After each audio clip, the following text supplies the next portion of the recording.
Hello po sa inyong lahat mga ka-crypto. Ako po si Pinoy Crypto Trader at sa video na ito ay atin pong pag-uusapan ang price prediction dito ng isang artificial intelligence na si Grok.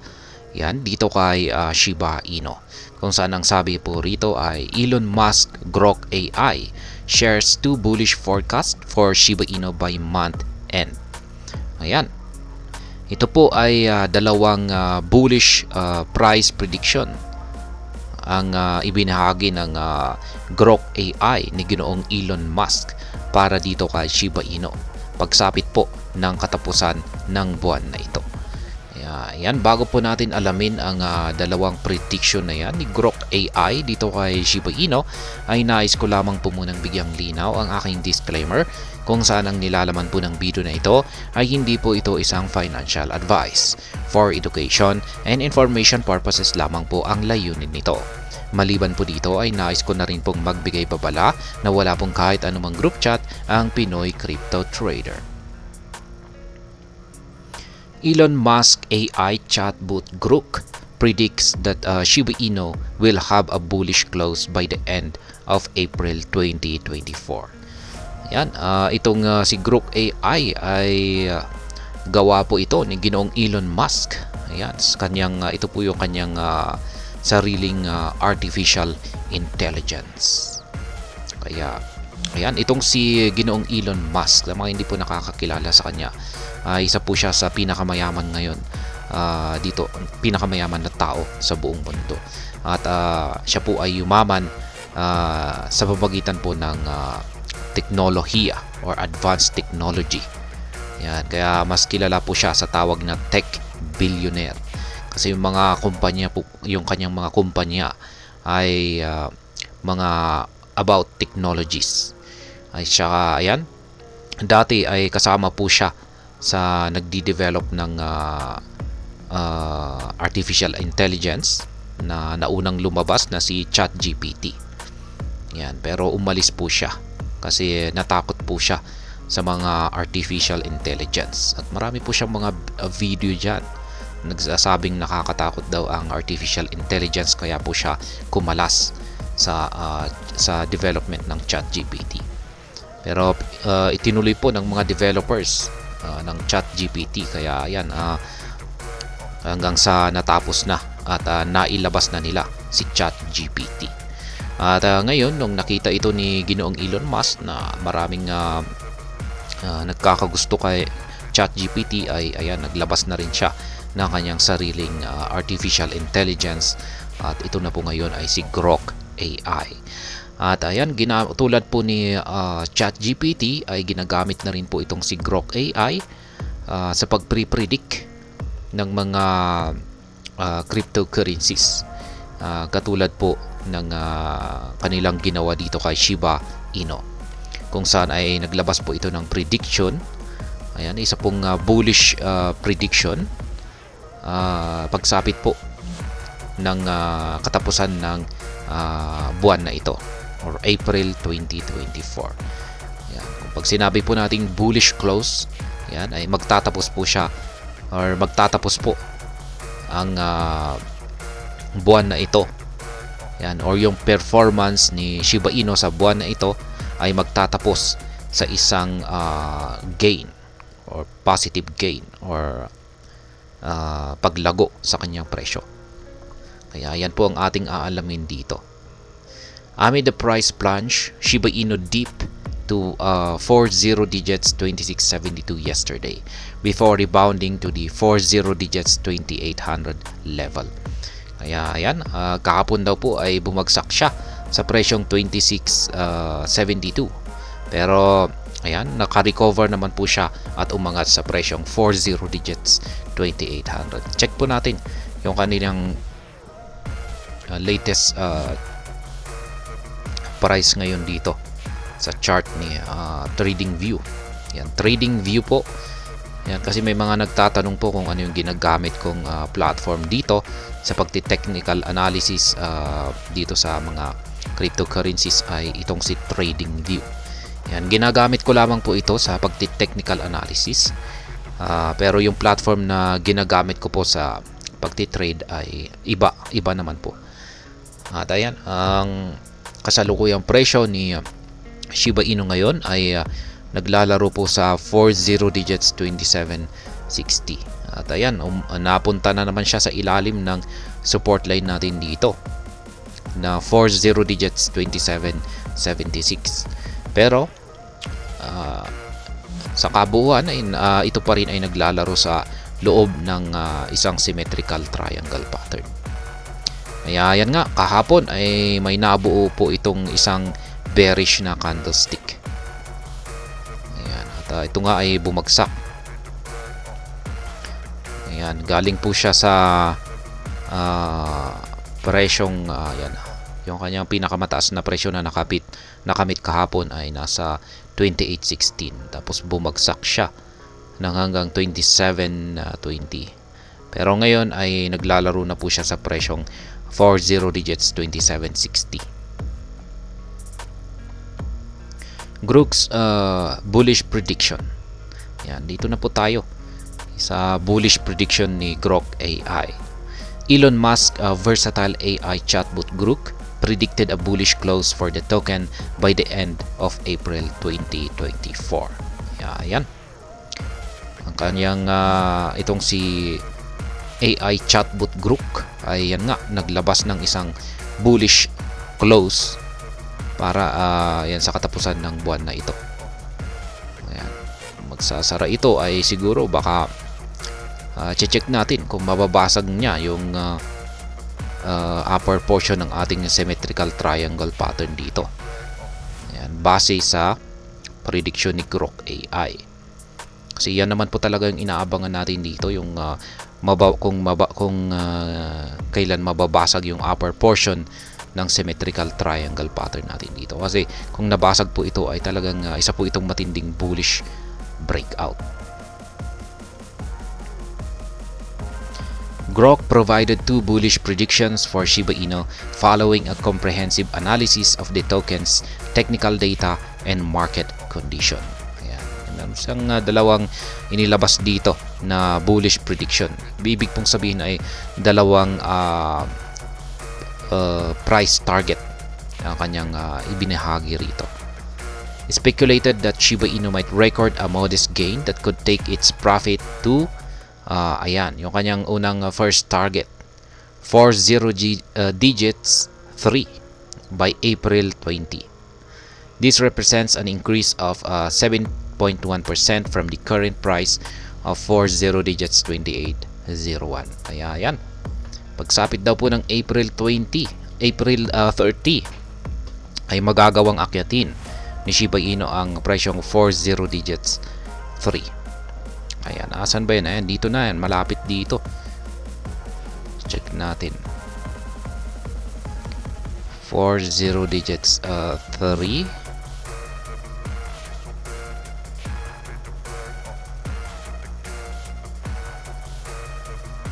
Ayan, dito na po yan. Ayan.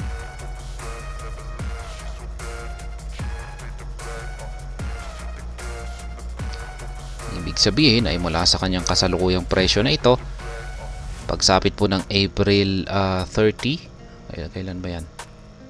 April 30, dito pala yan.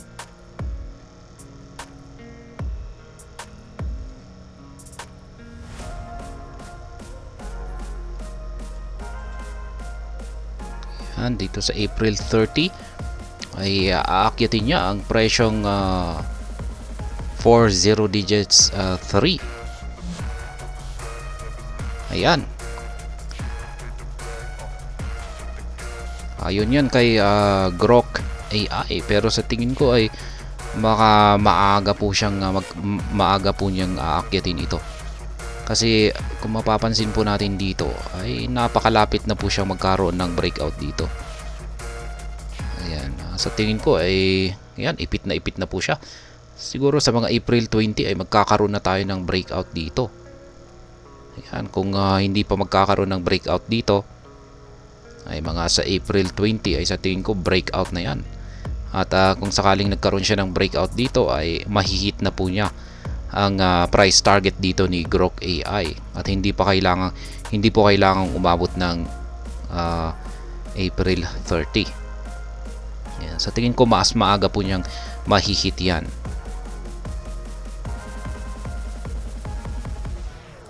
The AI tool issued a more bullish prediction for Shiba Inu, speculating that the token could reach an audacious price of 40 digits 9508 by month end. Ayan.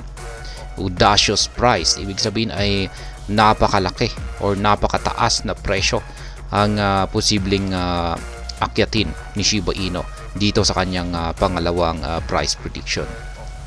Ayan. Pagsapit daw po ng katapusan ng buwan na ito ay posibleng niyang akyatin ang 40 digits 9508. Ang taas po niyan. 40 digits 9508. Ayan, hanggang saan kaya yan? Ayan, magtatala siya ng kanyang panibagong all-time high. Ayan, ito po yung kanyang pinakamataas na nakamit na presyo noong March 5. Ayan, kung pag 0.95, ayan, ang taas. Ayan, ang taas po. Ayan, hindi na natin kailangang i-plot yan kasi sobrang napakataas. Ayan, ibig sabihin talagang makakaranas siya ng isang matinding bull run kung sakaling nagawa niyang akyatin ang presyong ito. 40 digits 9508. Pero sobrang taas naman po yan. Ayan, na price prediction ni Grok AI. Tapos ayan, mga ilang araw na lamang ang nalalabi ay ayan, nandyan mararating na natin ang katapusan ng buwan na ito. Kaya mukhang parang medyo alanganin yung kanyang second na price prediction dito. Yan, medyo yung 40 digits 3 na ito na prediction ni Grok AI ay at least medyo mas possible pa ito kumpara dito sa 40 digits 9508 na ito. Mukhang napaka-imposible po yata ito. Yan, unless na may mangyayari po talagang isang matinding catalyst, yan, na hindi natin inaasahan, ay syempre, yan po siguro posibleng mangyari yan. Malay natin, yan, sabihin natin kung may catalyst, yan, para magawang akyatin siguro dito para magawang akyatin ni Shiba Inu ang ganitong kataas na presyo, ay malay natin baka may isang napakalaking whale na may malaking Shiba Inu holdings dyan, ay sabihin natin ay ilang trilyon yung kanyang holdings ay sinunog niya. Yan, ay possible po siguro mangyayari yan. Yan, aakyatin niya ang ganyang kataas na presyo. Pero yan, pero sa tingin ko ay wala naman pong gagawa ng ganyang hakbang. Pero yan, sinasabi kong basta ang sinasabi ko ay may posibilidad pa rin naman. Pero mababa yung tsansa. Ayan. Hitting the 40 digits 9508 target is a daunting task that requires Shiba Inu to rally 239.45% from its current price in less than 20 days. Kaya yan. Maging ang sabi po rito ay isa itong daunting task. Parang isang napakahirap po ito na ayan, parang mahihirapan po itong si Shiba Inu na ma-hit ang kanyang napakataas na price target na ito na 40 digits 9508. Ayan, lalong-lalo na at meron lamang po siyang 20 araw or 19 na araw na po ngayon ang nalalabi para akyatin niya ang kanyang kataas na presyo. Masasabi kong pwede po niyang akyatin ito yan sa hinaharap, pero hindi po niya ito makakamit sa loob lamang ng 20 araw. Yan, sa tingin ko baka aabutin pa ito ng possible siguro next year yan. Yan, possible next year, pero depende pa rin po sa mga developments or sa impact ng Bitcoin halving. At syempre, kung sakaling nagkaroon ng Shiba Inu, yung spot Shiba Inu ETF ay possible po yan next year. Yan, isa po talagang matinding catalyst na rin para kay Shiba Inu ang kapag siya ay nagkaroon ng spot SHIB ETF. Yan, kapag nagkaroon siya ng kanyang sariling ETF. Ayan, in addition, this ambitious price target represents a new all-time high for SHIB. Ayan, kung sakaling nakamit daw ni Shiba Inu ang presyong 40 digits 9508 na ito, ay ito po yung kanyang magiging bagong all-time high na presyo. Bullish expectations for April. Yan, ano nga ba ang inaasahan natin na magiging performance ng mga cryptocurrencies ngayong buwan ng April? Notably, the highly anticipated Bitcoin halving event will occur by April 19 or 20, thus paving the way for a potential bull run across the broader crypto market. Ayan po, yung pinakamalaking kaganapan na inaabangan ng lahat ngayong buwan ng Abril. Ang Bitcoin halving event na inaasahan po nating magaganap pagsapit po ng April 19 or April 20. Sapagkat ayon po sa paniniwala ng karamihang mga crypto expert, ay ito raw yung magbibigay ng hudyat sa isang bull run, isang matinding bull run. Ayan. At syempre, hindi lamang po si Bitcoin ang makikinabang dito or ang makakaranas ng bull run na ito, kundi ang buong crypto market. At kasama na po rito itong si Shiba Inu. Meron pala akong nagawang isang video na siyang nagpapaliwanag tungkol dito sa Bitcoin halving event. Kaya sa mga baguhan lamang po rito ay i-check na lamang po ninyo yung aking video tungkol dito sa Bitcoin halving event. Yan, gamitin na lamang po ninyo yung search search po ninyo sa aking channel na ito. Historically, the prices of crypto assets usually skyrocket after a halving event. Ayan, totoo po yan. Kung pag i-check po natin yung mga charts, yan yung charts ni Bitcoin. Ayan, kung i-check po natin yan ay mapapansin po natin na sa kada nagkakaroon po ng Bitcoin halving event ay nag-i-skyrocket po or nagsisiakyatan ang presyo ng mga cryptocurrencies. Kaya yan po yung nagiging yung basihan ng mga crypto analyst kung bakit nila nasabi na kapag pagkatapos ng Bitcoin halving ay makakaranas ng pag-angat sa presyo ang mga cryptocurrencies. While some assets record substantial gains at the month of the Bitcoin halving, other tokens experience a whooping price surge several months after the event. Ayan. Ito po yung dapat nating malaman. Kasi pagsapit po ng Bitcoin halving or pagkatapos ng Bitcoin halving ay may mga cryptocurrencies na talagang agad po silang sasabog. Aangat po talaga kaagad yung kanilang presyo. Pero meron din mga cryptocurrencies na delayed yung kanilang reaction. Ayan, parang wala pa silang gaanong parang walang impact yung Bitcoin halving sa kanila. Yan, pero pagkatapos ng ilang buwan ay dito na i-epekto or magkakaroon ng impact yung Bitcoin halving sa kanila at sila naman ang siyang sunod na sasabog. Kaya ayan, hindi po sabay-sabay nasasabog lahat ng mga cryptocurrencies. Yan, may mga cryptocurrencies na talagang sasabog agad, tapos meron pong mga cryptocurrencies na delayed ang impact ng Bitcoin halving sa kanila. At yan, posibleng umabot ng ilang buwan bago ito magkakaroon ng impact sa kanilang presyo at sasabog. Ayan pong muli ang dalawang price prediction dito ni Grok AI para kay Shiba Inu. Yung unang-unang kanyang price prediction dito ay ang pagsapit daw po ng April 30 ay aakyatin ni Shiba Inu ang presyong 40 digits 3. Yan, April 30. At masasabi kong mas realistic po itong price target na ito kumpara dito sa kanyang pangalawang price target na 40 digits 9508, kung saan ay isa pong napakataas na price level. At ayan, hanggang dito na lamang po tayo sa video na ito. Sana po ay inyong nagustuhan ang aking paliwanag dito.